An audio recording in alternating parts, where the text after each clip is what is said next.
Genesis chapter 11. Verse 1 to 32. Verse 1. And the whole earth was of one language, and of one speech. Verse 2. And it came to pass, as they journeyed from the east, that they found a plain in the land of Shinar, and they dwelt there. Verse 3. And they said one to another, Go to, let us make brick, and burn them thoroughly. And they had brick for stone, and slime had they for mortar. Verse 4. And they said, Go to, let us build us a city and a tower, whose top may reach unto heaven, and let us make us a name, lest we be scattered abroad upon the face of the whole earth. And the Lord came down to see the city and the tower, which the children of men builded. And the Lord said, Behold, the people is one, and they have all one language, and this they begin to do, and now nothing will be restrained from them, which they have imagined to do. Go to, let us go down, and there confound their language, that they may not understand one another's speech. So the Lord scattered them abroad from thence upon the face of all the earth, and they left off to build the city. Therefore is the name of it called Babel, because the Lord did there confound the language of all the earth, and from thence did the Lord scatter them abroad upon the face of all the earth. Verse 10. These are the generations of Shem. Shem was 100 years old, and begat Arphaxad 2 years after the flood. And Shem lived after he begat Arphaxad 500 years, and begat sons and daughters.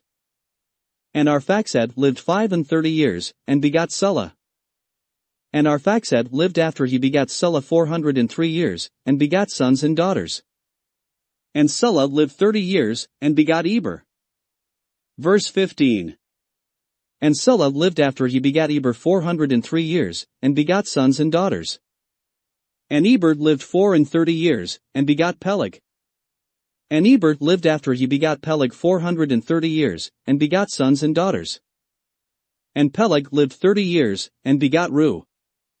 And Peleg lived after he begat Reu 209 years, and begat sons and daughters. Verse 20. And Reu lived 32 years, and begat Serug. Verse 21. And Reu lived after he begat Serug 207 years, and begat sons and daughters. And Serug lived 30 years, and begat Nahor. And Serug lived after he begat Nahor 200 years, and begat sons and daughters.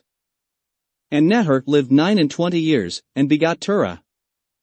Verse 25. And Nahor lived after he begat Terah 119 years, and begat sons and daughters.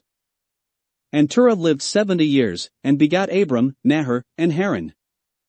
Now these are the generations of Terah. Terah begat Abram, Nahor, and Haran begat Lot. And Haran died before his father Terah in the land of his nativity, in Ur of the Chaldees.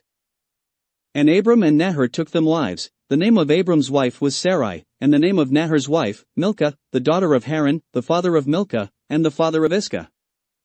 But Sarai was barren, she had no child. Verse 31. And Terah took Abram his son, and Lot the son of Haran his son's son, and Sarai his daughter-in-law, his son Abram's wife, and they went forth with them from Ur of the Chaldees, to go into the land of Canaan, and they came unto Haran, and dwelt there. Verse 32. And the days of Terah were 205 years, and Terah died in Haran.